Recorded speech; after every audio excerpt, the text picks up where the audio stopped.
Bonjour et merci. Je voudrais spécialement remercier, on ne sait pas par où commencer, Marie-Odile, qui a beaucoup travaillé sur des questions de santé publique. Je voudrais remercier également Pierre-Philippe, qui lui aussi travaille sur des questions de santé publique, puisqu'il est urgentiste et qu'il a notamment travaillé sur la toxicité des algues vertes et le mensonge d'État sur les causes de certains décès. À Pierre-Philippe, je l'ai dit, à Pascal Philippe, pardon, c'est pas pratique vous deux là, Pascal Philippe, Pierre-Philippe, on s'en mêle, voilà. Donc Pascal Philippe qui a eu la mauvaise idée un jour de devoir travailler comme inspecteur de l'URSSAF sur un dossier d'une société dirigée par le cousin de Thierry Mariani qui lui a causé beaucoup de problèmes. À Olivier Terrandel qui en avait un peu marre finalement de voir que toutes les informations qui étaient mises sur la base de données de la TRACFIN, c'est-à-dire la section financière qui doit tracer normalement les circulations douteuses d'argent, que toutes ces informations qu'il rentrait finalement disparaissaient assez régulièrement et que ça a posé des problèmes et qu'il l'a dit et qui donc a été sanctionné pour ça. Et je voudrais remercier Nicolas Vescovacci qui depuis 3 ans vient au salon. Il est venu à toutes les éditions et notamment à la première qui était tragique et dramatique puisqu'elle était le 14 novembre 2015. Merci à tous d'être là, bonne rencontre, et je vais laisser, puisque c'est ce que nous avons décidé, ce salon est arrivé finalement à une certaine maturité cette année avec le livre. Le livre est vraiment quelque chose d'important, d'essentiel dans ce salon. Ça n'est pas un salon des lanceurs d'alerte, c'est vraiment un salon du livre et du lancement de l'alerte, parce que délivrer l'alerte, c'est délivrer l'alerte pour la transmettre, c'est délivrer l'alerte pour la protéger et la libérer. Et donc, on a pensé qu'il était absolument nécessaire d'avoir une vraie place autour du livre. C'est pour ça qu'il y a aussi des tables rondes et des rencontres avec des éditeurs. Et c'est pour ça aussi qu'il y aura à 18h45 des lectures de ces livres de lanceurs d'alerte qui ne sont pas que documentaires, qui ont ils sont tous chargés d'émotions, chargés de tranches de vie importantes.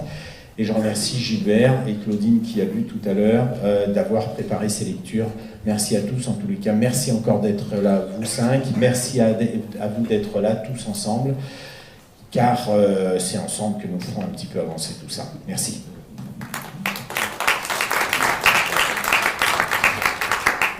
Donc en introduction, un court extrait de ce livre de Florence Hartmann, Lanceur d'alerte, les mauvaises consciences de nos démocraties.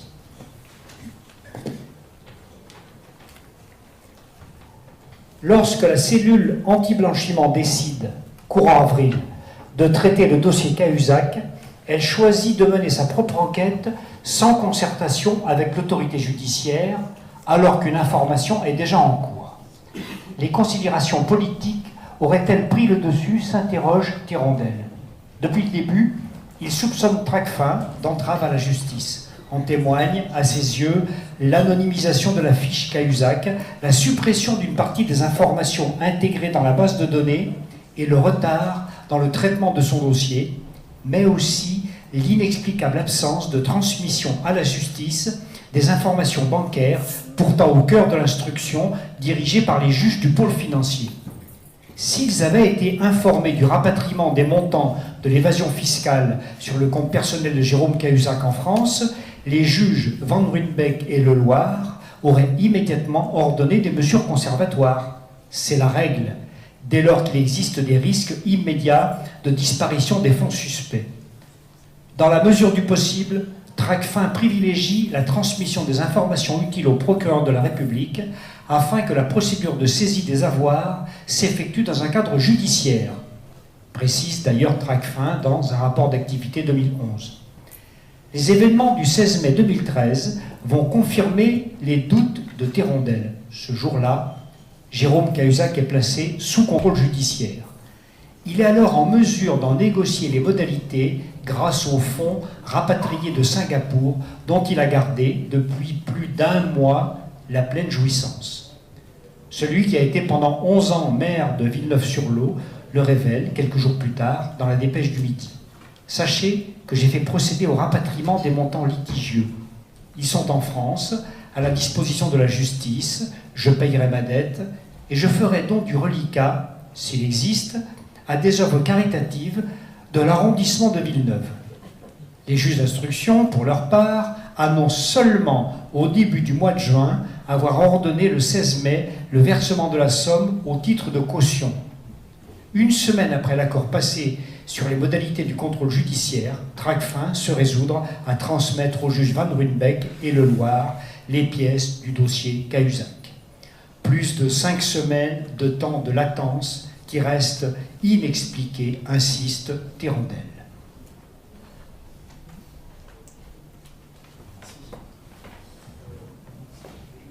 Merci pour cette lecture. Et Thérondel, il est là. Il est là. Olivier Thérondel.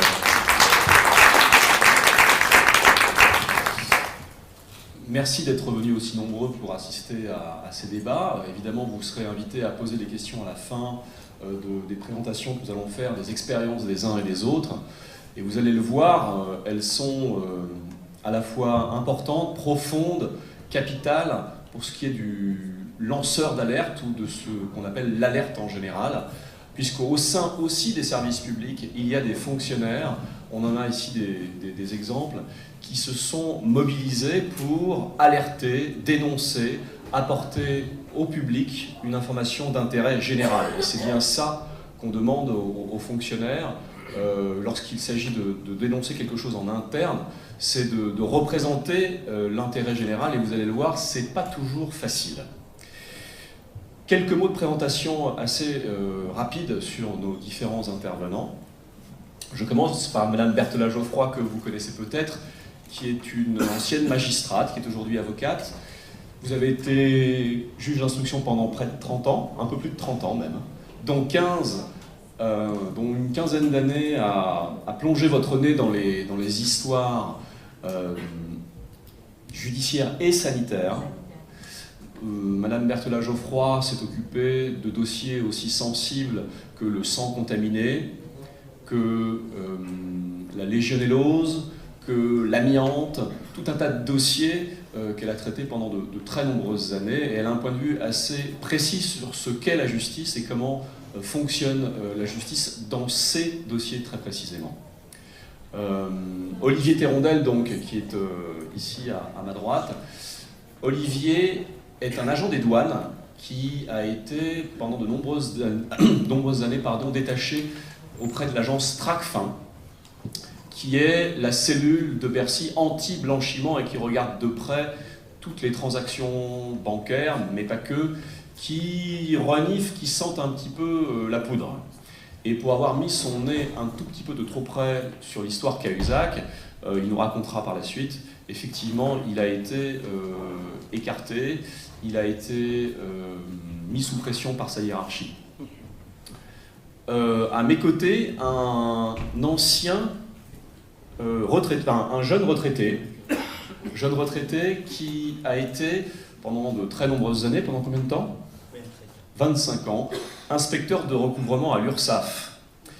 Il a, lui, à partir de 2010, mis son nez dans une affaire finalement assez simple, mais qui concernait un notable local, un certain Mariani, François Mariani, le cousin de Thierry Mariani, l'ancien ministre des Transports. Et pour cela, il a vécu et il vit toujours un enfer juridique, puisque M. Mariani le poursuit ad nominem dans cette histoire. Il nous racontera son parcours qui est assez édifiant. Le docteur Pierre Philippe est, lui, urgentiste à Lannion. Et à partir de la fin des années 80, il s'est intéressé à une petite algue qui poussait bizarrement le long des plages bretonnes et qui sentait le soufre à différents points de vue. Et il a pu observer très précisément pendant de nombreuses années des cas bizarres, d'accidents, de maladies, de gens qui pris de convulsions alors qu'ils se trouvaient à proximité de ces fameuses algues vertes. Après avoir lancé l'alerte en 1999, il a fallu attendre 10 ans avant que quelqu'un enfin fasse le lien direct de la cause à l'effet et montre la toxicité de ces algues vertes et les conséquences. Et vous verrez que là aussi, dans son cas, sa hiérarchie lui a mis la pression et que ça n'a pas été simple. Et c'est pour ça que les gens qui sont autour de moi ont des expériences vraiment intéressantes à partager avec vous. Avant de leur donner la parole, je voudrais simplement partir de la base. Vous savez que dans le Code de procédure pénale, il y a un article qui s'appelle l'article 40. Je voudrais simplement vous le lire. Ces 3 lignes. Normalement, cet article devrait protéger tout fonctionnaire qui est amené à faire des révélations ou à dénoncer quelque chose auprès de sa hiérarchie. Je vous lis l'article 40 du Code de procédure pénale.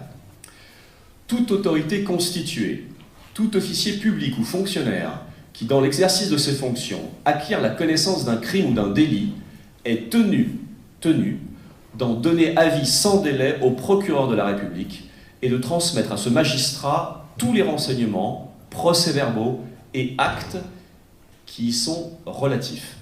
Cet article 40 du Code de procédure pénale, normalement, doit pousser tout fonctionnaire à révéler des informations qu'il acquiert dans le champ de son travail et doit les transmettre au procureur de la République s'il s'agit de crimes ou de délits. On va vite voir que cet article, même si dans le Code de procédure pénale, ne sert pas beaucoup parce qu'il y a finalement assez peu de fonctionnaires qui osent franchir le pas et qui osent aller souvent contre leur hiérarchie pour pouvoir révéler des informations. Puisqu'on a commencé avec M. Thérondel, je voudrais qu'on commence par lui peut-être, puisque Olivier Thérondel a été au sein de Tracfin quelqu'un qui a dénoncé les lenteurs de la procédure concernant M. Cahuzac. Monsieur Thérondel, est-ce que vous pouvez nous rappeler un petit peu le contexte et ce que vous êtes amené à découvrir au sein du fonctionnement de Tracfin? Alors, oui, bonjour à tous. On était au début du mois d'avril 2013. Alors, c'était la crise Cahuzac. Pendant 2 semaines, c'était les manchettes de journaux. Enfin, on ne parlait que de ça, notamment au sein de notre service Tracfin. Et d'un seul coup, un soir, en fait, la nouvelle tombe. Cahuzac est en train de rapatrier l'argent, le fameux argent de Singapour. Voilà. Donc en quelques jours, c'était bouclé. Bon. L'argent était là. Et puis, on s'attendait à ce que cet argent il soit saisi par la justice assez rapidement, ce qui paraissait logique. Surtout que cet argent, il sentait pas très bon. Et ça a été confirmé par le parquet national financier. C'était l'argent du trafic d'influence, du financement occulte du Parti socialiste, enfin de son courant rocardien. Donc c'était même pas l'argent de Cahuzac, finalement. Donc il peut faire bonne figure en disant qu'il va donner le reliquat à des actions caritatives. De toute façon, il n'a pas transpiré pour le gagner. Voilà. Donc le temps passe, presque 3 semaines, et je m'aperçois que le dossier Cahuzac est toujours en cours d'examen. C'était pas compliqué de faire une note au parquet de Paris en disant, ça prenait une page, en disant, voilà, il y a 650 000 euros qui sont arrivés sur le compte de Cahuzac en France. Voilà, et bien on en informe la justice. Et après, le parquet de Paris doit transmettre l'information au pôle financier qui est en charge de l'instruction, qui était le juge Van Ruynbeck en l'occurrence. Voilà. Comment, dans un monde idéal, ça fonctionne. Et c'est pas du tout ce qui s'est passé. Pendant 3 semaines, mais rien du tout, à part anonymiser le nom de Jérôme Cahuzac dans le fichier à chaque fois qu'un nouvel élément arrivait. Tracfin n'a strictement rien fait. Donc au bout de 3 semaines, moi je trouvais que c'était pas normal. Donc j'ai créé un blog à Mediapart, sur Mediapart, en pensant que comme c'est Mediapart qui avait sorti l'affaire Cahuzac, ils n'iraient pas les embêter pour identifier qui était le blogueur. Je me suis trompé d'ailleurs. Savoir que les blogueurs ne sont pas protégés par le secret des sources au niveau de la presse, donc j'en prenais en fait l'entière responsabilité. Donc suite à ça... Qu'est-ce que vous écrivez exactement sur votre blog? Vous pouvez nous le rappeler? Une diatribe horrible sur la situation, sur le fait que c'est scandaleux, que Tracfin ne fait pas son boulot, est-ce que c'est des instructions qu'il reçoit au-dessus, que l'ambiance est électrique, voilà. Je suis assez énervé, hein, donc j'en rajoute pas mal. Hein. En menaçant de tout révéler à la presse si Tracfin ne transmet pas le dossier rapidement. Et ça marche, et ça fonctionne, puisqu'il transmet. Voilà. Alors ça, je ne suis pas au courant parce que c'est on est dans le secret des dieux, hein, mais ils le font. Donc, moi, j'ai aucun moyen de le savoir à ce moment-là. Et puis bon, je laisse mon blog comme ça. Hein. Et puis il y a une plainte qui est déposée par Tracfin. Dès qu'ils ont transmis l'information, pour se laver les mains, ils portent plainte contre le fameux blogueur pour violation du secret professionnel, puisqu'ils sentent que c'est quelqu'un qui vient de Tracfin. Voilà, donc une enquête préliminaire est faite avec les droits de communication, donc je suis identifié par mon ordinateur. Et très vite, je suis assigné à je suis convoqué dans les tribunaux. J'ai 10 jours pour me préparer ma défense. On m'arrive à repousser. Et voilà, je suis jugé en 2014 coupable de violation du secret professionnel, ce qui est le cas, hein, et condamné à 2 mois de prison avec sursis. Et on me fait une petite fleur, c'est qu'on n'inscrit pas ma condamnation sur le casier numéro 2, ce qui permet de pouvoir continuer à être fonctionnaire. Donc c'est pour cette raison que je ne fais pas appel, puisque en appel ça pourrait être enlevé. Voilà, donc je trouve que c'est un bon deal. Autrement dit, on me demande de la fermer pendant 3 ans, hein, c'est la durée où court le sursis, donc ce que j'ai fait. Donc c'est pour ça qu'aujourd'hui, là, je peux parler. Pendant 3 ans, je me suis tenu à l'écart des médias. Voilà. Et j'apprends, donc voilà, je suis condamné, honteusement pour moi, quand même. Je rase les murs, hein. Voilà, j'en suis pas fier. Il y a très peu de fonctionnaires qui sont en exercice, qui ont été condamnés, donc j'en fais partie. J'ai une chance de pouvoir continuer. Et puis l'année où le procès va se faire de Cahuzac, je reçois par un journaliste une copie de l'ordonnance de renvoi du juge Van Randbeck qui aborde justement la partie rapatriement de Singapour. On voit qu'il a fallu 5 semaines avant qu'il soit prévenu de ce rapatriement, et il a été prévenu non pas par le parquet de Paris à la suite des informations de Tracfin, il est prévenu par l'avocat de Cahuzac. Autrement dit, il y a un dysfonctionnement complet pendant 5 semaines de Tracfin, puis du parquet de Paris, le même parquet de Paris qui m'a fait condamner alors qu'il était jugé parti finalement. Pour quelle raison, aujourd'hui, avec le recul, Tracfin et le parquet auraient freiné l'information qui était ce rapatriement d'argent de Cahuzac vers la France? Alors, il y a beaucoup de spéculations à ce niveau-là. Est-ce qu'ils se sont autocensurés le temps que ça change de ministre, parce que c'est Cazeneuve qui prend la relève, donc pour lui laisser la décision de le faire? Est-ce que, et c'est ce que dit Florence Hertmann, et je pense qu'elle est proche de la vérité, pour permettre à Jérôme Cahuzac de négocier sa mise en examen et sa liberté, le fait qu'il apporte dans la corbeille l'argent litigieux, ça lui permettait de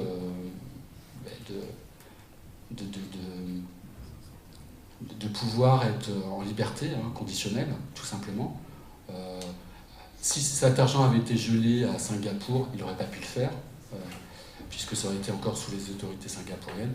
Donc il a pu négocier dans de très bonnes conditions sa mise en examen. Sans votre intervention sur ce blog de Mediapart, est-ce que cette information serait sortie selon vous, ou le fait d'avoir pris la parole publiquement a joué un rôle dans cette affaire Cahuzac selon vous?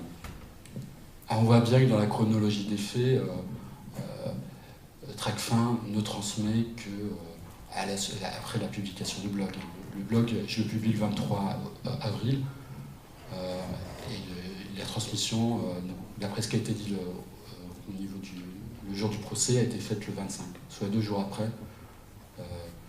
Alors que pendant les 3 semaines, le directeur Tracfin, c'est ce qu'il racontait le jour du procès, il pensait que c'était pas la peine de le faire, puisque le juge Van Randbeck devait probablement être au courant. Probablement. Eh bien, pas de façon officielle en tout cas, puisque c'est ce qui ressort de l'ordonnance de renvoi. Par contre, dès que le blog est sorti, là, il a jugé opportun de transmettre l'information. Donc ça ne tient pas tellement la route, son explication. Est-ce que vous pourriez, en quelques mots, nous parler de ce directeur de Tracfin, Jean-Baptiste Carpentier, à l'époque? Alors Jean-Baptiste Carpentier, c'était le directeur de Tracfin depuis 2008. C'est un ancien magistrat qui avait été substitut du procureur au Mans, dans la région dans le département de François Fillon, et qui du jour au lendemain se trouve promulgué inspecteur général des finances par le tour extérieur, c'est-à-dire qu'il ne fait pas l'ENA. Après un bref passage à une commission au niveau du ministère de la Justice, il se trouve promulgué directeur de Tracfin. Voilà. Sans qu'il ait une expérience significative au niveau des enquêtes financières. Donc c'est quelqu'un qui a été nommé inspecteur général des finances par Nicolas Sarkozy lui-même, au niveau du bulletin officiel de la République française, du journal officiel. C'est comme ça que ça apparaît. Donc c'est quelqu'un qui doit tout à Nicolas Sarkozy, et puis qui pendant plusieurs années va faire de Tracfin l'officine de Sarkozy, de plus ou moins. Alors attendez, expliquez-nous ça. Qu'est-ce que ça veut dire faire l'officine? Est-ce que Tracfin devient une officine sous M. Sarkozy du pouvoir en place? Expliquez-nous ça.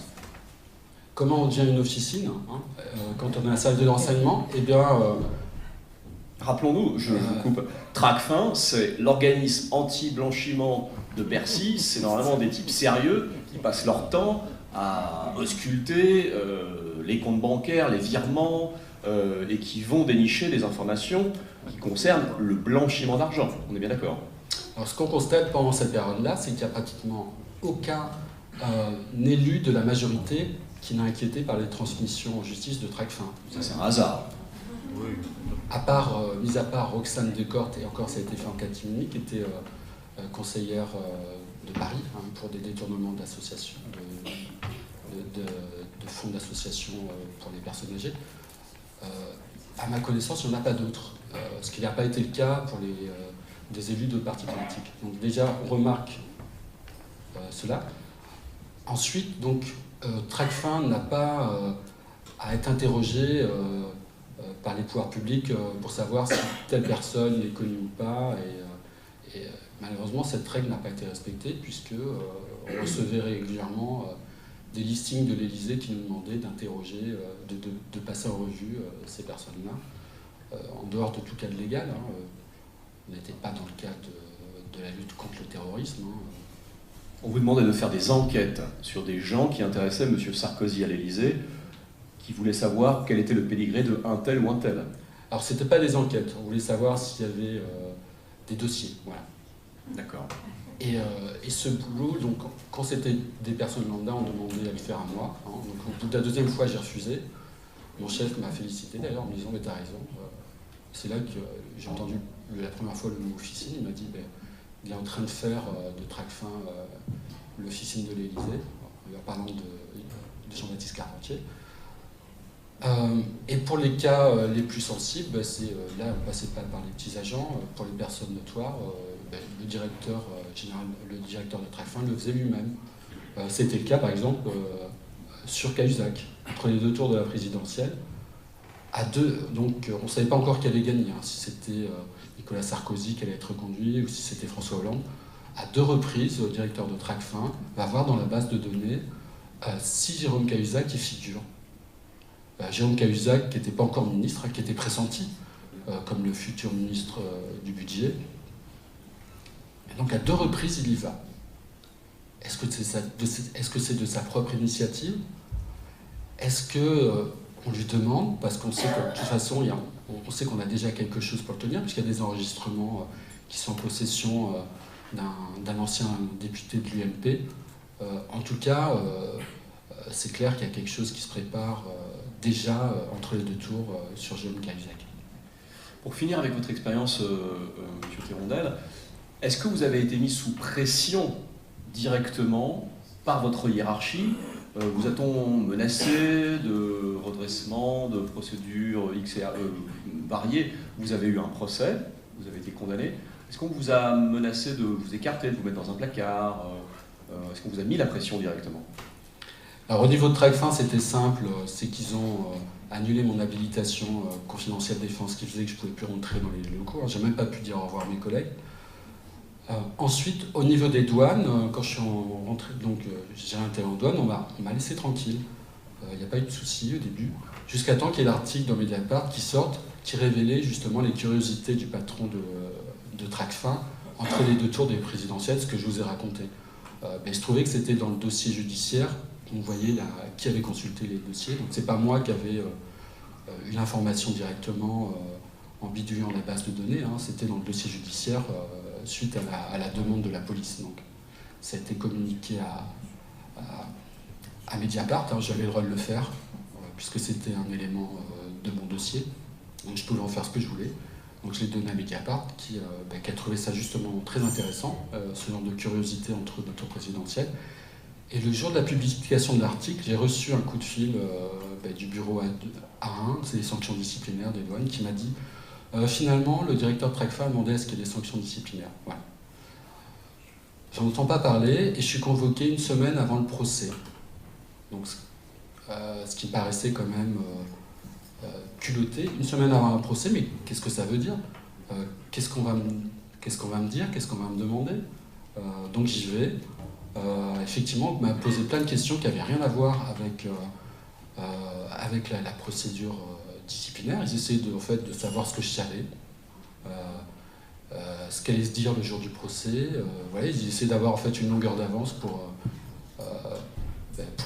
se protéger. Donc ils vous ont mis la pression? Ah oui, ça on peut dire que c'est une pression quelque part.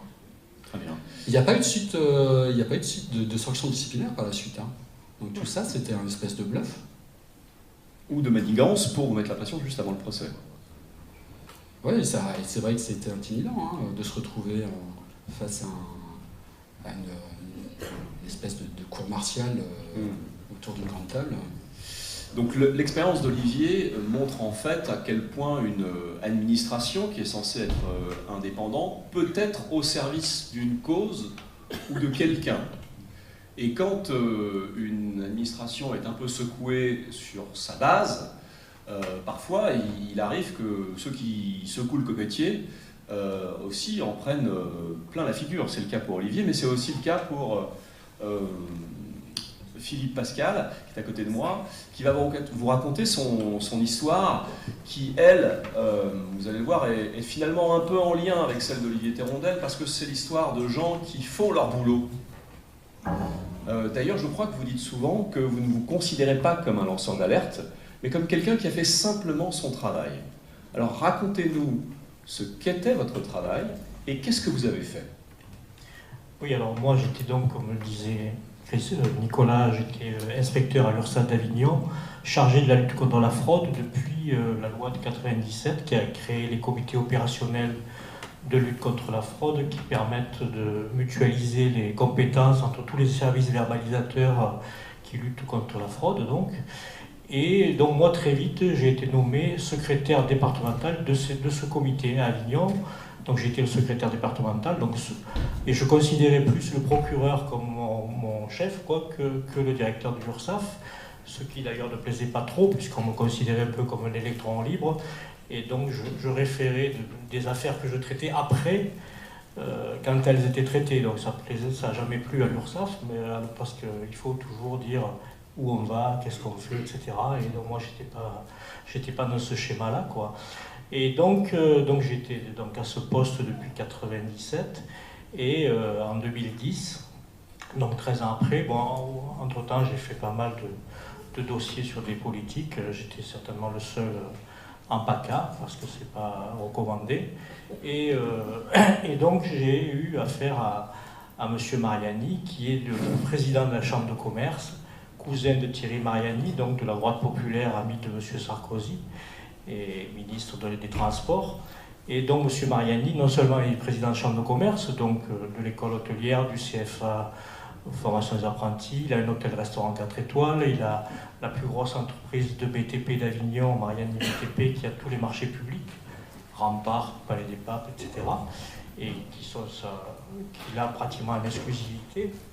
Et donc quand j'ai eu des informations sur ce dossier Mariani, ça c'était l'hôtel-restaurant 4 étoiles, j'en ai référé au procureur qui lui m'a dit, parce que c'était quelqu'un de très, très intègre, très bien, M. Villardeau, et il m'a dit ça sort pas du bureau. Donc il y avait un inspecteur du travail, un gendarme, moi et lui, et donc on était vraiment un petit comité.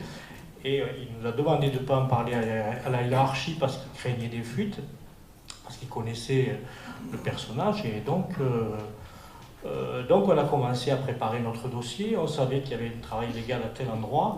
Et ce travail légal nous permettrait de faire une perquisition qui, elle, nous permettrait de voir tout ce qu'on nous avait dénoncé, dont la double comptabilité, le travail dissimulé, les abus biens sociaux et tout, quoi. Donc c'est ce qu'on a fait, et donc effectivement, il y a eu un très gros contrôle qui a été fait. Immédiatement, les journaux se sont emparés de ça.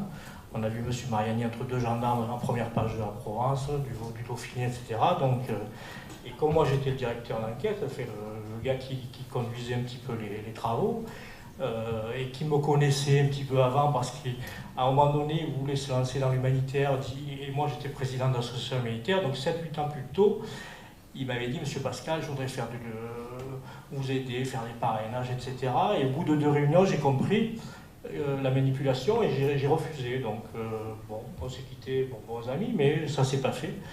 Et donc, il me connaissait, donc il m'en voulait personnellement de ne pas lui avoir indiqué qu'il y avait cette perquisition qui était dans les tuyaux, quoi. Donc après, j'ai fait, au bout de quelques mois, un redressement de 715 000 € sur cet hôtel-restaurant 4 étoiles. Et dans le même temps, le problème qu'il y a eu, c'est qu'au 1er janvier 2014, l'URSSAF d'Avignon disparaissait, c'était l'URSSAF PACA. Donc mon chef n'était plus la directrice d'Avignon, mais le directeur de Marseille. Donc là, ça changeait beaucoup de choses pour moi. Alors ça va changer quoi pour vous? C'est-à-dire qu'au départ, la directrice d'Avignon m'a toujours soutenu, malgré que... Parce qu'en fait, ce qui se passe, c'est qu'il y a un conseil d'administration à l'URSSAF, et que la présidence de ce conseil d'administration, c'est aux mains du MEDEF, que Mariani est au MEDEF, et qui est président de la CCI. Et donc là, par exemple, en 2016, il n'a pas postulé parce que ça faisait 20 ans qu'il était président, 78 ans, et son successeur potentiel pour qui il voulait laisser la suite, c'était le mari de la présidente de l'URSSAF. D'accord, donc si je comprends bien, une fois que votre dossier est devenu un dossier régional, ça va devenir plus compliqué pour vous. Ah, plus compliqué. Alors, expliquez-nous en quoi ça va devenir beaucoup plus compliqué. Alors, ce qui s'est passé au départ, c'est que... Donc, j'ai été soutenu, mais ce qui s'est passé, c'est que j'ai eu d'abord un 4x4 qui m'a foncé dessus, donc qui a arraché mes portières, j'ai réussi à l'éviter. Bon, un hasard. Un hasard, il y a eu une enquête, sans suite, ça a été effectivement certainement un hasard, peut-être, je ne sais pas. Après, il y a un ami qui s'est fait casser la figure à ma place, parce qu'il rentrait dans ma voiture, parce que j'avais oublié un cadeau pour sa fille, je revenais de vacances, il était chez moi, bref. Et quand on lui a dit, Monsieur Pascal, le temps qu'il se retourne, il a pris des coups de batte de baseball ou de gourdin, 45 jours d'ITT, fracture du crâne. Un hasard. Voilà, donc la directrice d'Avignon à l'époque et moi avons porté plainte, mon copain bien sûr, et là, classé sans suite, on n'a rien trouvé. Troisième affaire, après, on vole mon véhicule devant chez moi, donc, bon, à Avignon, ça arrive souvent qu'on vole des véhicules. Un hasard. Et on le trouve devant l'URSSAF. Et sur le pare-brise, il y avait un grand panneau « Tire-toi vite », écrit en gros. Donc, un hasard. Voilà, donc ça fait tout. Et donc moi, malgré tout, je continuais parce que la directrice me disait « contrôlez tout ». Donc j'ai aidé à contrôler l'école hôtelière, c'est pas moi qui ai fait le contrôle, j'étais là pour faire les auditions, etc. parce qu'ils ne voulaient pas que j'apparaisse en première ligne. Et là, pareil, 700 000 € de redressement parce que la Chambre de commerce utilisait les stagiaires comme des salariés pour les réunions politiques, enfin des trucs... Et évidemment, votre direction régionale vous a soutenu à fond dans cette enquête. Voilà, donc après, à partir de...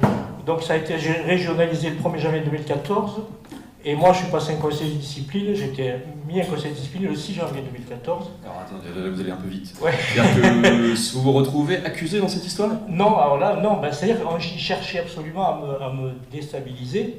Donc à un moment donné, comme j'ai toujours fait dans ma vie, j'ai voulu aider quelqu'un qui avait un problème de sécu, donc j'ai téléphoné 2-3 fois à la sécu pour pour faire accélérer le dossier, parce que là, cette femme n'avait pas d'IJ de maternité depuis 1 an ou 2, et donc je suis intervenu 2-3 fois, c'est venu aux oreilles d'un chef de la Sécu qui s'est plaint à la hiérarchie de l'URSSAF, et donc j'ai été mis en conseil de discipline pour manque de discernement. Et pour une autre histoire. Voilà, mais parce qu'on voulait me déstabiliser.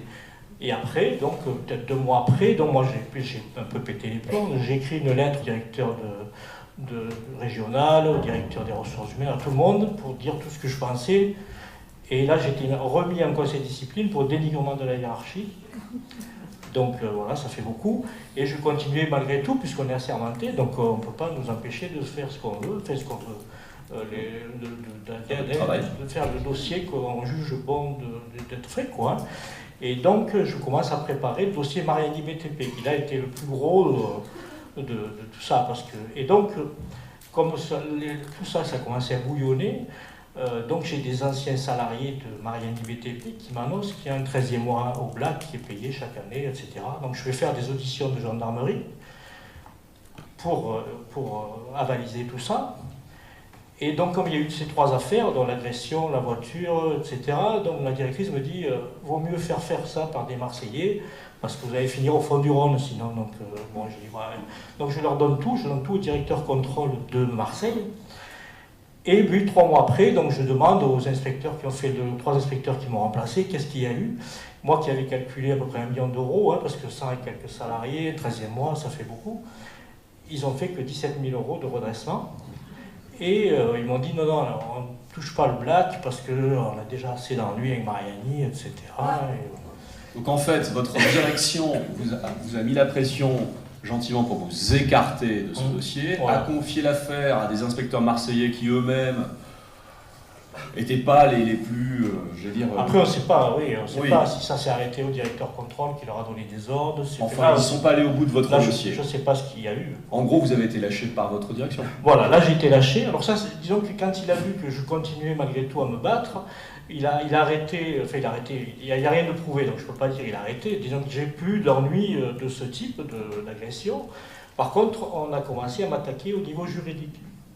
Donc on m'a attaqué 3 fois, je suis passé 3 fois en correctionnel. La première vous fois... reprochez quoi? Attendez, monsieur Mariani, personnellement, vous a Alors attaqué? 2 fois c'est Mariani, 1 fois c'est le procureur qui est arrivé. En total, il y a un procureur qui est arrivé, qui était vraiment... qui ne me portait pas dans son cœur, quoi. Donc voilà, vous vous a attaqué 3 fois pour une histoire où vous avez fait simplement votre boulot d'enquêteur. Tout à fait. C'en est où ce dossier aujourd'hui? Alors, donc, la première fois, on m'a attaqué pour corruption, parce que, comme j'étais président de l'association humanitaire, Mariani, sans aucun élément de preuve, dit il mélange son boulot avec son association, c'est-à-dire que pour acheter ma clémence, je demandais aux gens d'aider mon association. Donc, j'ai donné ma comptabilité, mes comptes bancaires, etc., au flic, qui a gardé mon dossier pendant 2 mois. Il n'a trouvé aucune entreprise qui avait aidé mon association. Donc il n'y avait aucune relation entre les deux. Cette histoire est tombée.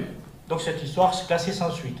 Et à ce jour, j'ai toujours pas le classement sans suite du procureur. Donc mon avocat le demande et on l'a toujours pas. Donc, bon. Deuxième plainte, quand je fais une affaire comme ça de travail illégal, pour démontrer que ça dure depuis plusieurs années, je convoque les salariés licenciés parce que c'est souvent eux les meilleures sources. Donc, il y en a un qui vient avec un enregistrement de son licenciement. Et donc, comme il a enregistré, il le fait parler Mariani. Et Mariani dit oui, je t'ai employé au black pendant 2 mois, mais après je t'ai déclaré, machin, truc. Et puis, il le menace, il lui dit que tu ne trouveras pas de boulot à 500 km à la ronde, etc. Il y a un gros conflit Donc moi, d'une des deux, j'appelle le proc, et il me dit, ah mais monsieur Pascal, c'est super, envoyez-moi cette cassette. Donc je fais article 40, signé par la directrice, donc c'est même pas moi qui le signe. Et donc Mariani porte plainte contre le gars pour enregistrement privé, alors que c'est un enregistrement professionnel, ce qui est admis par la Cour de cassation. Et pour moi, il m'attaque pour recel d'enregistrement privé. Voilà, donc alors que c'est quelque chose qui est courant, quoi, qui est quotidien chez les policiers ou chez les inspecteurs, quoi. Donc, Ça a été la deuxième plainte, donc je devais passer en mars 2016, reporter en décembre 2016, reporter en mars 2017, reporter en décembre 2017, et là ça vient d'être de nouveau reporté. Chaque fois, c'est à la demande de l'accusation, ou éventuellement du gars qui a enregistré, mais jamais de l'accusé. Donc ce qu'on voit dans votre histoire, c'est que, dans vos deux histoires, si je puis dire, c'est que quand on est fonctionnaire, qu'on a le service public un peu chevillé au corps, qu'on défend l'intérêt général, sortir du bois, parler, ou même rien que faire son travail, ça peut avoir des conséquences, y compris personnelles, très fortes. Ah oui, complètement. Oui. Les conséquences pour vous, ça a été quoi? Alors déjà, au niveau de ma santé, donc j'ai fait un burn-out, puisque j'ai eu plusieurs arrêts cardiaques, j'ai fait un mois d'hôpital psychiatrique, j'ai beaucoup de difficultés, jusqu'à ce qu'à un moment donné, j'aille voir la médecine du travail et je demande à partir moi-même, parce que j'ai dit je ne peux pas rester comme ça jusqu'à la retraite. Donc ils m'ont licencié pour inaptitude à l'URSSAF, à tous les URSSAF et à tous les postes de l'URSSAF uniquement. Autrement dit, je peux travailler n'importe où ailleurs. Donc, ce qui, pour un dossier prud'homal, est assez intéressant, parce que ça prouve bien qu'il y a un problème de harcèlement, quoi. Donc et depuis que j'ai été licencié, ça va beaucoup mieux, quoi. J'ai réussi j'avais perdu 15 kilos, j'ai réussi à sortir un peu de cette période dépressive, quoi. Donc aussi une des conséquences personnelles très importantes, et là à ce stade vous devez vous dire dans la salle, fonctionnaire et lanceur d'alerte, c'est quand même pas un métier sympa, quoi. Vous devez vous dire que ça débouche sur rien ou que des emmerdes. Alors parfois ça débouche sur des choses qui sont plus positives, ça peut prendre du temps, on va le voir avec vous docteur, ça prend un peu plus de temps mais ça peut déboucher quand même sur des choses je vais dire quasiment capitales, enfin pour notre santé en tout cas, docteur. Vous êtes plutôt quoi, un médecin écolo, vous vous intéressez un peu à l'environnement, c'est des problématiques qui vous sont chères? Oui, moi effectivement, donc je suis, ma profession c'est médecin, mais ça ne m'empêche pas d'avoir des convictions portées sur l'environnement. Et tout ce qui interfère sur l'humain, et la vie, donc les interférences entre notre écosystème et l'humain. Donc racontez-nous, à la fin des années 80, en 1989 je crois, vous observez le décès d'un promeneur. Voilà, donc c'est une histoire un petit peu comme presque un roman policier qui se déroule sur une bonne vingtaine d'années. En 1989, donc un jeune jogger part faire son jogging sur la plage de Saint-Michel-en-Grève, qui est juste à côté de Lannion, au Gers, et il disparaît. Donc son corps est retrouvé 3 jours plus tard au milieu d'un amas d'algues vertes qui faisait à peu près 70 cm d'épaisseur. Son corps est amené aux urgences et en tant que médecin de garde ce jour-là, on me mandate pour savoir les origines du décès. Alors, bien évidemment, j'étais absolument incapable de déterminer les origines du décès, donc j'ai demandé à ce qu'il y ait une autopsie, dont je n'ai jamais eu le résultat. Donc c'était en juillet 89. Il se trouve que 10 ans plus tard, donc en juillet 99, un ramasseur d'algues vertes, puisqu'elles prolifèrent sur nos plages, donc il y a eu des mesures de fait surtout pour le tourisme, parce qu'elles sentent très très mauvais, donc de les ramasser régulièrement. Donc un ramasseur d'algues vertes au volant de sa chargeuse a été retrouvé inconscient, comateux et convulsé en fin de journée. Donc il y a des promeneurs qui sont venus à son aide et donc il a été transféré à l'hôpital de Lannion, où il a été mis sous assistance respiratoire, il a été transféré en réanimation et aucune cause n'a été retrouvée à son malaise. Je m'étais donc intéressé à son dossier en tant que responsable du service et j'avais donc émis l'hypothèse qu'il puisse y avoir un lien avec l'accident qui datait de 10 ans auparavant, vu que c'était exactement au même endroit, dans les mêmes circonstances. Et donc j'avais émis l'hypothèse d'une toxicité aux algues vertes, puisqu'elle laisse dégager de l'hydrogène sulfuré, qui est un gaz hautement toxique.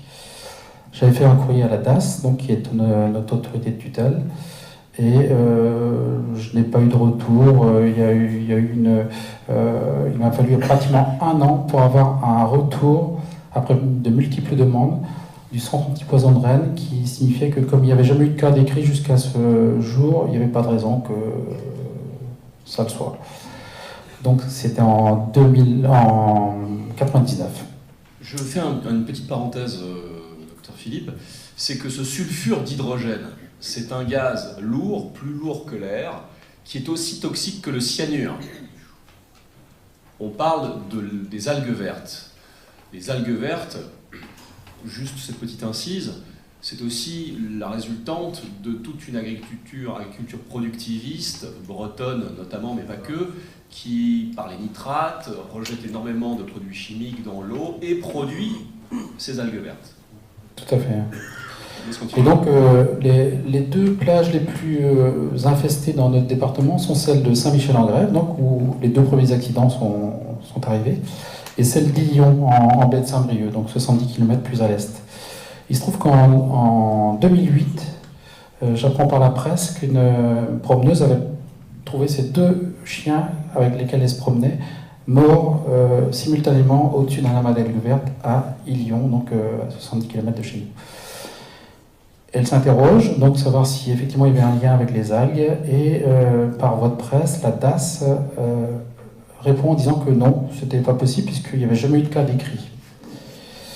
Suite à quoi, bien sûr, je suis intervenu. Il y a eu des réunions d'information au public dans ma région pour informer du fait qu'effectivement j'avais déjà constaté des cas puisque j'avais fait un courrier à la DAS 9 ans auparavant.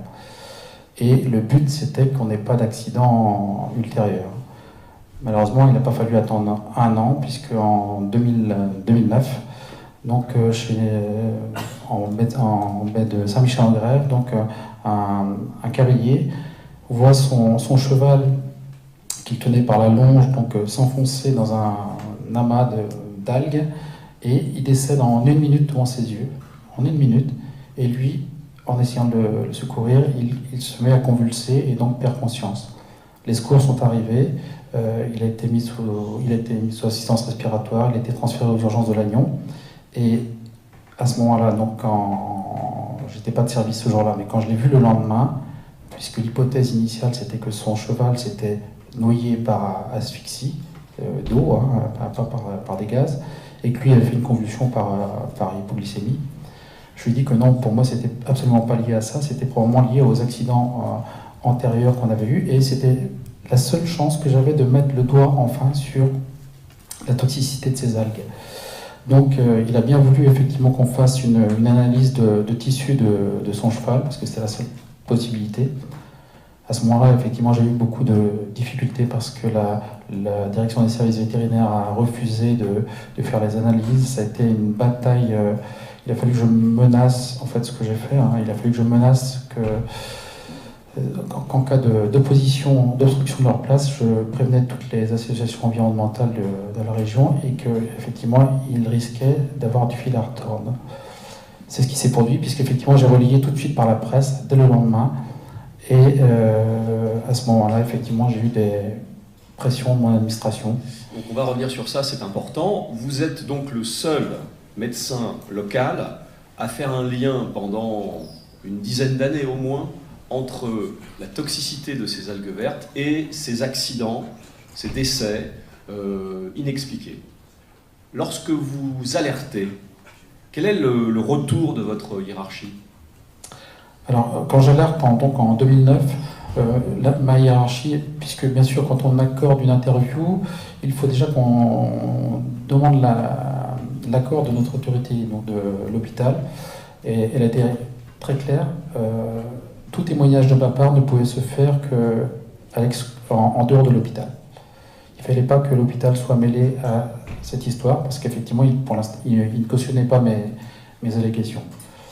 Donc, oui, effectivement, à chaque fois que j'avais une interview filmée, il fallait que c'était un petit peu comme en illégalité, c'était à l'extérieur. Enfin, bon, c'est-à-dire que ni l'hôpital dans lequel vous travaillez, ni l'agence régionale de santé ne vous a soutenu dans une démarche publique d'explication pédagogique sur cette histoire?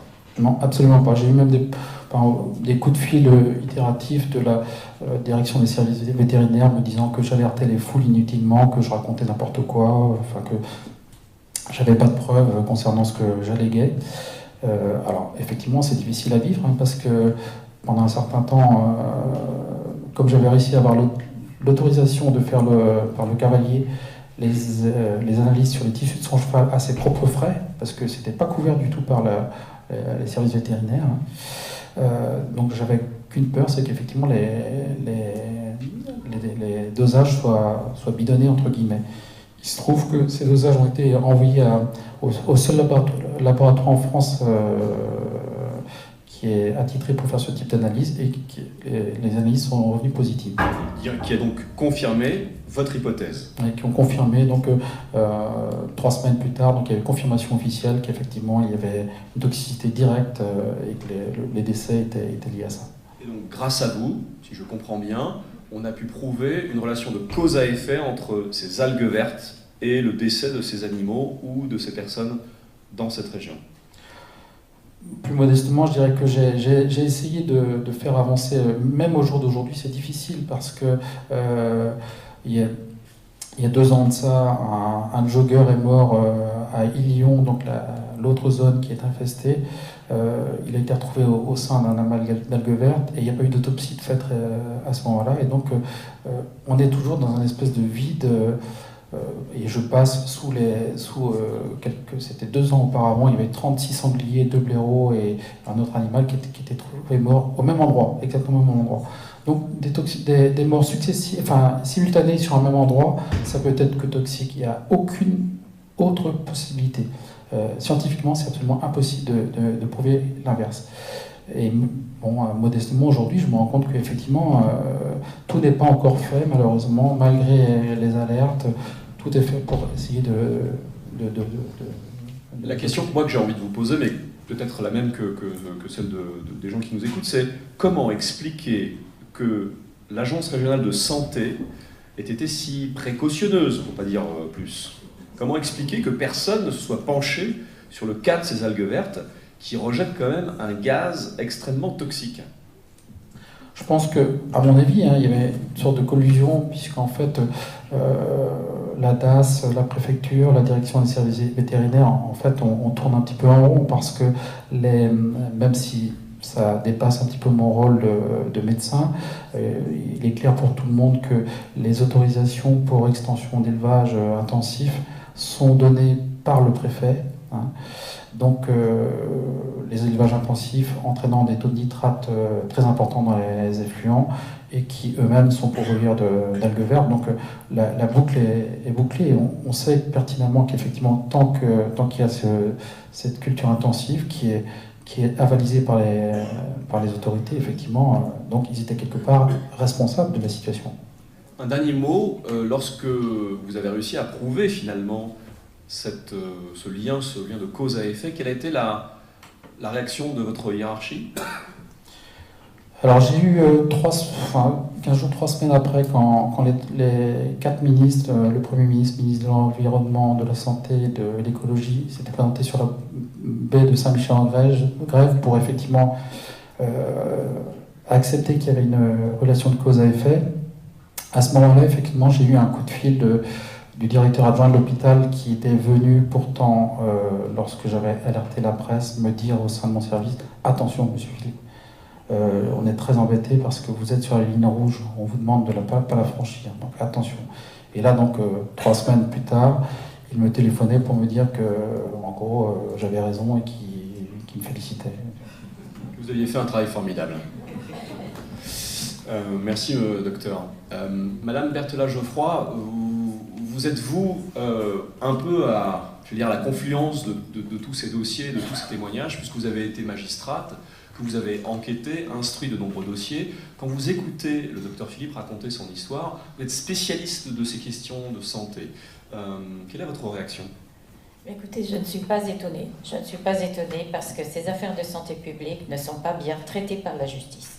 La preuve, c'est que je ne sais même pas ce qu'est devenu ce dossier. Moi, j'étais coordonnatrice du pôle santé à l'époque. Évidemment, j'étais déjà sur la liste noire et je n'ai pas eu ce dossier pour l'instruire.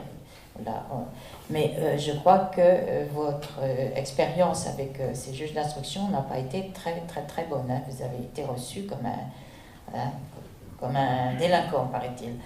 Racontez-moi ça. Comment ça? Vous avez été traité comme un délinquant? Enfin, disons qu'il y avait eu, suite aux réunions d'information sur la plage de Saint-Michel-en-Grève, il y avait eu une pétition de fait par les gens qui assistaient à la manifestation, une pétition portant plainte contre l'État et donc le préfet, puisqu'effectivement il y a une relation c'était eux qui étaient les responsables indirects de la prolifération des algues vertes qui étaient toxiques pour l'homme. Et donc, dans le cadre de cette pétition-là, de cette plainte, j'ai été auditionné donc, en tant que témoin donc, au tribunal de grande instance de Paris. Et la juge qui m'a accueilli, je peux dire qu'elle a effectivement essayé de me déstabiliser dès le départ en me demandant s'il y avait des gens de ma famille qui portaient tel ou tel prénom, parce qu'en fait elle avait regardé sur la liste des 3000 signataires de la pétition les différents noms, et il y avait des homonymes mais avec un prénom différent, et voulait savoir si c'était des gens qui avaient de près ou de loin lien avec moi. Donc. Et la conclusion de enfin, ça a été très très difficile, j'ai eu beaucoup de mal à vivre cette audition. Elle m'a bien dit que conviction et certitude n'équivalaient pas à une preuve, et que comme de toute façon c'était au pénal, il n'y avait aucune chance que ça aboutisse de toute façon. Merci. Madame Berthelat-Geoffroy, pourquoi tous ces dossiers de santé, avant de revenir sur les dossiers plus économiques ou fiscaux, pourquoi tous ces dossiers de santé mettent-ils tant de temps à progresser? Pourquoi ne fait-on pas confiance aux professionnels qui font remonter les informations? Qu'est-ce qui se passe dans la justice pour que ça prenne tant de temps? La justice n'est pas favorable à ce type de dossier. Pourquoi? Parce que c'est le parquet qui traîne des pieds, et c'est le parquet qui n'ouvre pas des informations. Souvent, ce sont des constitutions de partie civile devant le doyen des juges d'instruction. Pour pallier à la non-indépendance du parquet, il y a une possibilité pour les avocats, donc de plaignants, d'attendre. Maintenant, il y a une loi qui est passée, il faut attendre 3 mois pour accéder à un juge d'instruction. Donc, la difficulté dans ces dossiers-là, c'est la non-indépendance du parquet. C'est dans la Constitution. Le parquet est nommé, enfin, tous les parquetiers sont nommés par le politique, ils sont liés directement au politique. Tous les politiques savent ce qui se passe en France dans tous les parquets et peuvent donner des indications, on va dire. Maintenant, on dit qu'il n'y a plus d'ordre écrit, mais bon, le téléphone marche bien. Bon, dans ce type de dossier, si un juge dit dès le départ à un témoin que ça n'arrivera pas, eh bien écoutez, ça n'arrivera pas, parce que ce juge, je la connaissais d'ailleurs, ne voulait pas investiguer sérieusement sur ce dossier, tout simplement. Donc c'est un problème de formation des juges. Moi, j'avais demandé le pôle santé avec des juges qui seraient formés. On m'a donné des juges c'est pas moi qui ai pu choisir ces juges, et ils n'avaient aucune formation. Ils se sont formés sur le tas, comme moi, mais 10 ans avant. Moi, j'avais l'expérience, mais il y en avait d'autres qui pouvaient être intéressés par ce type de dossier et qui n'ont pas été désignés. La justice, je n'arrête pas de le dire, mais elle n'est pas indépendante. Même le siège, c'est-à-dire les juges, juges d'instruction, juges des enfants, juges correctionnels, en ce qui concerne leur carrière, ne dépendent que du ministère. Et ça, on ne le sait pas. Alors, le parquet, bien entendu, il dépend du ministère pour les affaires, donc il dépend du ministère aussi pour la promotion. Et l'exemple que vous donnez, concernant la nomination à Tracfin, ça ne m'étonne pas du tout, pas du tout. Donc la justice, contrairement à l'Italie, qui est notre voisin le plus proche, pour l'amiante par exemple, j'avais les mêmes dossiers, moi, de Eternit en France, il y avait 5 usines en France, il y avait 5 usines en Italie.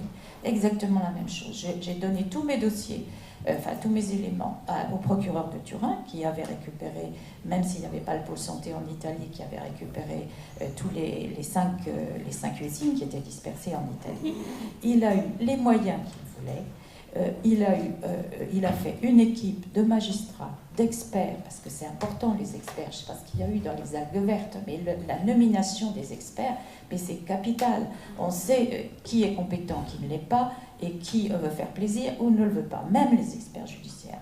Donc, ce procureur italien a fait une équipe formidable de magistrats qui ne faisaient plus que ça.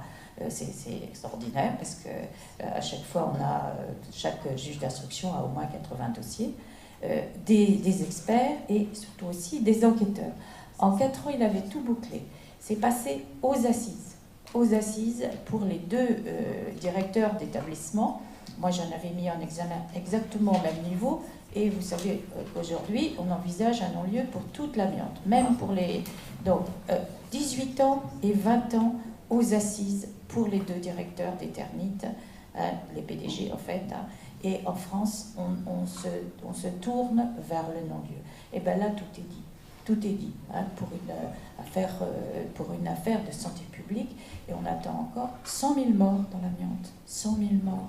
C'est incroyable qu'on ne puisse pas, au pénal, avancer. Pourquoi? Parce qu'on peut toucher des politiques, c'est ça qu'il faut dire, toucher des politiques. Moi, j'ai été vraiment mise au banc à partir du moment où j'ai mis un examen comme directeur du travail Martine Aubry. Ça a été le signal de mon départ qui n'a pas été volontaire. Voilà, c'est ça, il faut le savoir. Alors, les lanceurs d'alerte, c'est vraiment un travail formidable qu'ils font. Il n'y aurait pas ces dossiers-là sans les lanceurs d'alerte. Ils n'existeraient même pas. Mais ils ne sont ou pas écoutés, ou quand ils sont écoutés, ben écoutez, la suite ne va pas bien.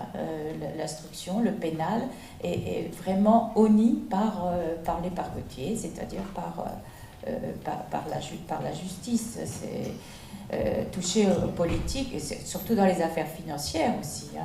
C'est la même chose. Moi, j'écoutais ce que vous avez dit. C'est normal. Pratiquement, je trouve que c'est normal. C'est normal. Il ne faut pas toucher à des gens connus. Il ne faut pas toucher à des politiques.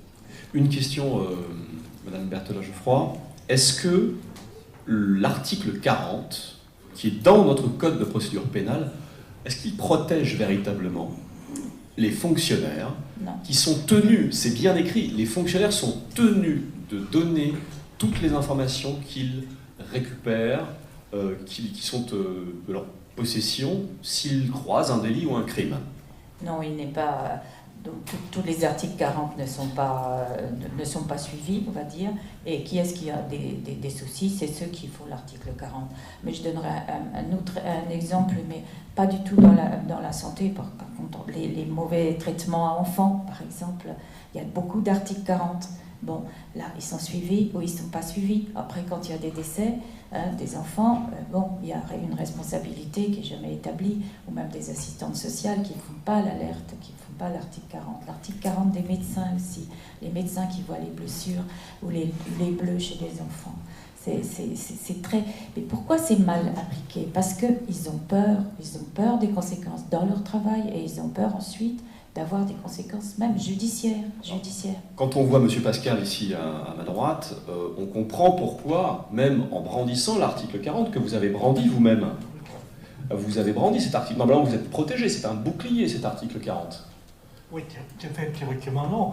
Non, parce qu'en fait, nous on donne l'info, mais après on n'est qu'une source, quoi. Après, il n'y a pas de raison qu'on nous protège plus que ça. Je pense que c'est juste... On est un transmetteur, quoi. Mais ce transmetteur, comme vous dites, il est protégé par la loi. Il y a un article du Code de procédure pénale qui vous protège. Oui, là on va voir, puisqu'on va attaquer à ce sujet, c'est pas encore jugé.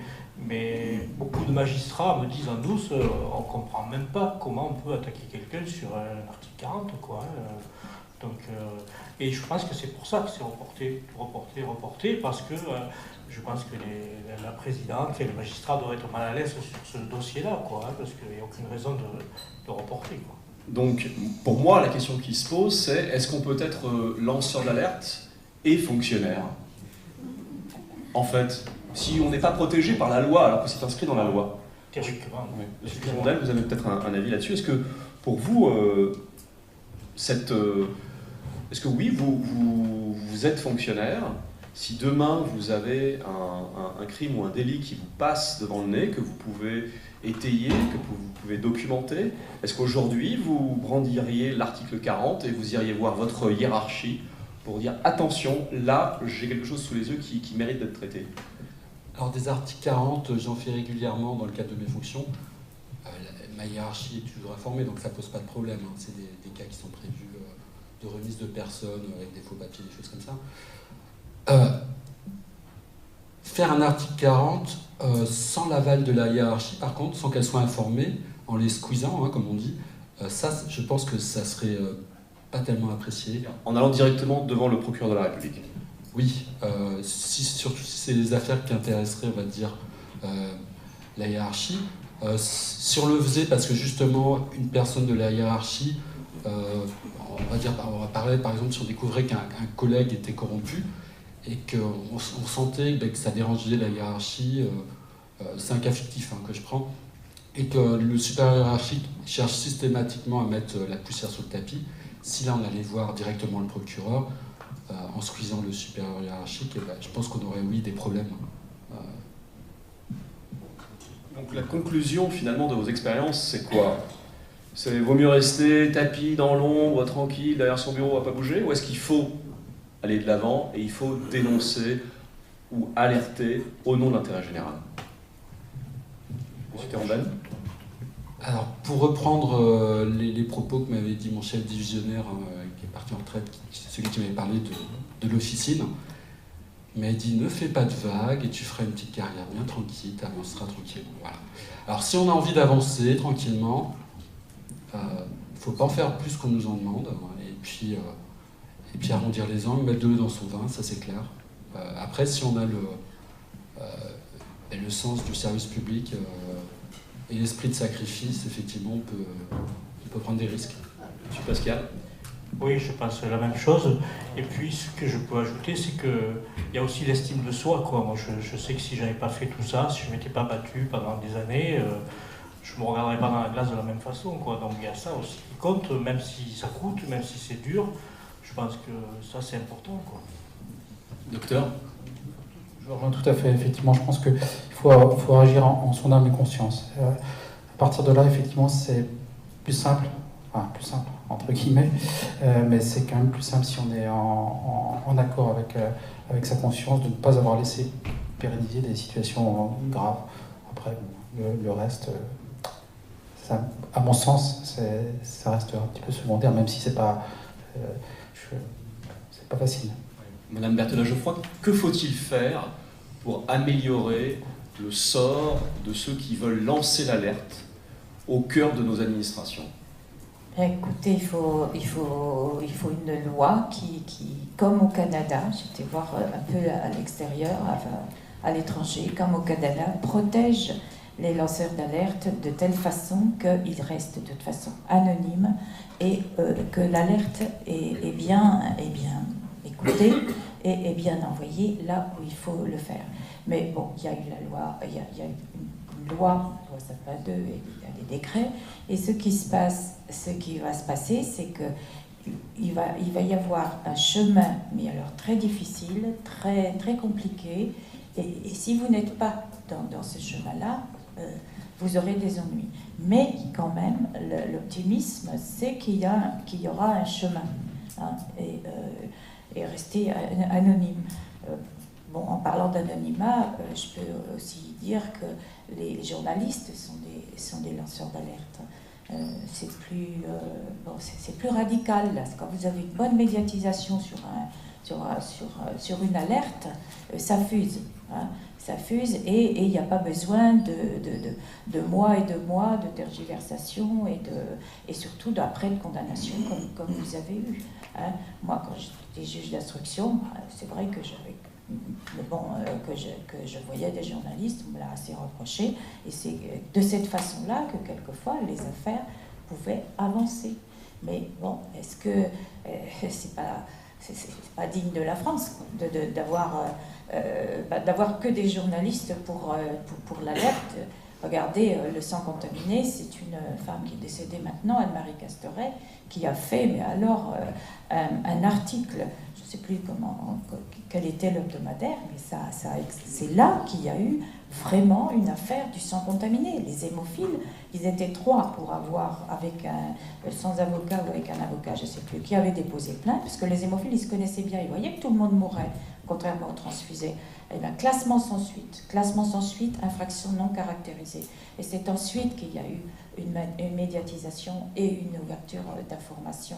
Et voilà, les fonctionnaires devraient pouvoir le faire, alors qu'on est obligé en fait de passer par les journalistes, et quand on sait quelle est la source, ils ont des difficultés. Juste un seul exemple, l'amiante. J'ai retrouvé en perquisition, quand j'étais juge d'instruction, on connaissait déjà une lettre d'inspecteur du travail, un inspecteur médecin du travail, disant attention, à Condé-sur-Noireau, c'était une usine de Condé-sur-Noireau, tout le monde meurt, les femmes meurent parce qu'elles tissaient l'amiante. Et bien, on a attendu, compter les années, 96. En 96, l'interdiction de l'amiante. Ben, c'est tout dire. Cette alerte-là, elle était pourtant flagrante. Il a fallu attendre de nombreuses années avant que ça bouge, et quand vous nous racontez qu'on va, dans ce dossier de l'amiante, vers un non-lieu général en France, ça en dit beaucoup sur ce dossier. Je voulais vous permettre de poser des questions aux gens qui sont avec moi et qui se feront un plaisir de vous répondre. Est-ce qu'il y a des questions? J'en vois une main qui se lève, une main familière. Est-ce que vous avez un micro? Oui. Non, mais je vais essayer de parler. Attendez, juste le micro arrive.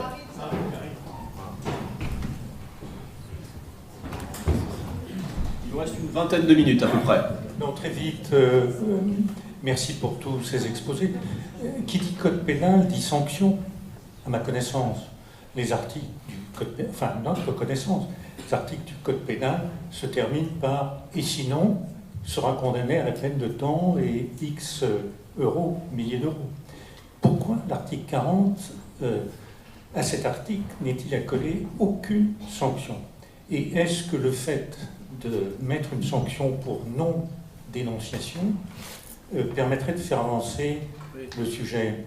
Parce qu'après tout, la vertu, comme l'indiquait le docteur, est sûrement quelque chose de bon, mais j'y crois pas trop sur le plan général. Donc, est-ce qu'il y a là un élément de solution, et est-il nécessaire de passer par une modification de la Constitution? À mon avis, a priori non, mais je ne suis pas juriste. Madame Berthelin-Geoffroy. Pour la non-dénonciation, moi, il m'est arrivé de mettre en examen des infirmières et des médecins de l'administration sanitaire qui n'avaient pas signalé les mauvais traitements d'un enfant qui est décédé, par exemple. C'est possible, hein. Non-dénonciation, vous êtes passible du code pénal. Et, non, pas seulement pour les enfants. Pas seulement. Je donne l'exemple des enfants parce que c'est plus facile. Enfin, c'est plus facile. Il y a un mort et bon, tout le monde savait, même les voisins, pourraient être mis en examen pour une affaire comme ça. Mais ce serait si simple de légiférer pour protéger les fonctionnaires, les protéger même en restant anonymes, surtout, hein, même parce qu'au Canada c'est ce qui se fait régulièrement. Impossible. Moi j'ai connaissance, mais par la bande de policiers qui volaient le liquide et aussi la drogue. Donc voilà, personne, je n'avais pas le nom des policiers, mais ça se savait dans la police. Donc il n'y a aucun collègue policier qui a utilisé l'article 40. Il y a eu une affaire... Ça ne se fait pas de dénoncer les collègues, c'est ça en gros? Oui, ça ne se fait pas. Il y a une affaire à Lyon, mais qui est sortie autrement, un policier qui avait... Enfin... Monsieur Léret? Oui. Madame Envers. Oui, il se trouve que je suis journaliste, alors c'est bien de faire confiance à la loi, avec tout ce que vous venez de nous dire et qu'on savait plus ou moins quand même. On voit que ça ne suffit pas. C'est la même chose pour les journalistes. Qui détient aujourd'hui les groupes de presse? Qui nomme les présidents de nos chaînes publiques? Pour ma part, beaucoup de dossiers n'ont jamais pu... on propose les sujets et ça ne passe pas. Donc, la conclusion de ça, je crois que c'est dans les lanceurs d'alerte, comme Philippe Pascal et monsieur... C'est vous, Pierre Pascal, non? Pierre-Philippe, Pierre Pascal. D'accord, voilà. Moi aussi, j'ai mis du temps. Nous l'ont dit, c'est-à-dire l'estime de soi. Et je crois que ça, c'est quelque chose d'important, d'abord pour eux-mêmes, parce qu'on peut faire une dépression parce qu'on est attaqué, harcelé, mais on peut la faire aussi, plus insidieusement, parce que on ne peut plus se regarder en face. Ça, c'est une première des choses. Mais la deuxième chose, sur l'estime de soi, moi, j'ai envie de la renvoyer à nous tous, publics, citoyens, partis politiques, syndicats, collectifs, nations. Quand je vois le fétichisme, y compris à gauche et à l'extrême gauche pour la République, et que j'entends la différence que vous faites sur l'amiante, que je connais bien aussi, pour avoir à une époque milité dans en soutien aux gens de l'amiante, la différence de traitement entre l'Italie et nous les Français, Cocorico, la République, on est les meilleurs. Non mais où on est là? Jusqu'à quand on va se laisser berner par ça? Parce que la seule façon que nous soyons tous ensemble vainqueurs contre les crimes économiques, contre les crimes de santé publique, qui sont aussi des crimes économiques, parce que derrière, il y a quoi? Il y a l'agroalimentaire, il y a les industries pharmaceutiques, j'en passe, et des meilleurs, et des pires, bien sûr. La seule façon, c'est une réponse politique et collective. Que seraient les lanceurs d'alerte? Moi, je ne fais pas plus confiance à la justice. Je globalise, d'un point de vue politique et institutionnel. Évidemment qu'à l'intérieur de chacune des institutions, il y a des gens merveilleux, et on en a une petite brochette ici. Mais je ne fais plus confiance à ces institutions, qui sont les médias, qui sont la justice, qui sont les partis politiques, et j'irai même à dire jusqu'à les syndicats. Et pourtant, je suis syndicaliste et journaliste, et dans le service public. Donc, la seule chose à laquelle je fais confiance, je le redis, je l'ai dit avant-hier dans un débat sur la question du Sahara occidental, pardon de me répéter, j'apparais toujours comme une extrémiste, mais là vous me donnez raison, merci madame, c'est-à-dire, et messieurs, c'est-à-dire que les citoyens se révoltent, ne fassent plus confiance à leurs institutions, n'attendent plus l'an je ne sais combien pour que enfin justice soit faite dans toutes ces matières et dans bien d'autres, sur le droit du travail, les inspections du travail qui disparaissent, etc. Donc moi je pense que c'est à nous, je finis avec ça, nous, de nous responsabiliser et de refuser cette République qui va finir par être une République bananière, quoi. Sauf qu'on ne le dit pas. C'est déjà le cas. Bon. Une question. Madame. Oui, en fait, j'ai à la fois une question et puis une petite remarque. Je vais commencer par la remarque concernant l'anonymat, que vous appelez peut-être de vos voeux comme au Canada. Je n'ai pas étudié la loi concernant les fonctionnaires au Canada, mais quand on atteint un certain niveau hiérarchique, l'anonymat n'est pas possible. Donc un lanceur d'alerte qui aurait atteint un certain niveau hiérarchique, de toute façon, il serait automatiquement recoupable. Donc, par sa hiérarchie. Donc, l'anonymat, honnêtement, j'y crois pas. Oui. Alors, ce qui peut effectivement servir quand le nombre de fonctionnaires concernés est énorme, et là, c'est très difficile, et tous les services de renseignement pourraient passer énormément de temps pour faire une enquête et recouper, retrouver l'indicateur du lancement d'alerte.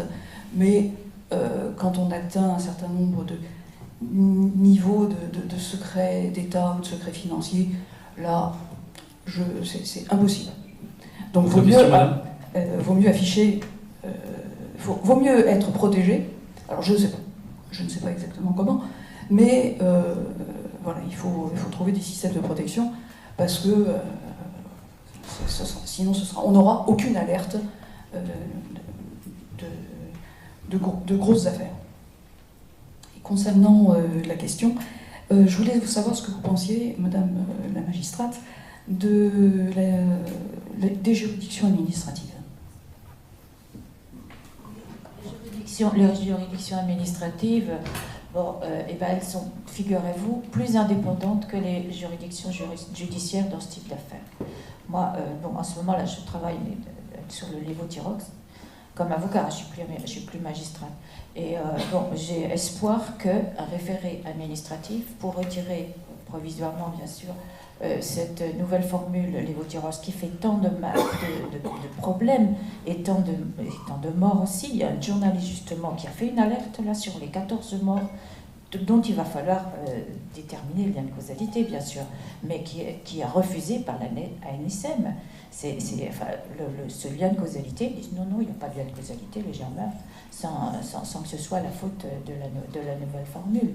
Donc, vous voyez, bon, toutes les affaires sont différentes, mais quand il n'y a pas des associations, parce que c'est ça, vous avez raison, madame, il faut des associations, il faut que les civils, les vrais gens, je veux dire se révoltent un peu contre cette façon de traiter les affaires financières, parce que on s'attaque à gros, en fait, hein, et les affaires de santé publique, on s'attaque à l'administration sanitaire et aussi au ministre. C'est ça la réponse. Vous avez tout à fait raison. Mais les journalistes, ils ont quand même un rôle qu'ils ont toujours joué et qu'ils vont jouer encore. Pour le Lévothyrox, ils le jouent encore. Regardez, Anne Joan, elle a fait un bon travail. On espère.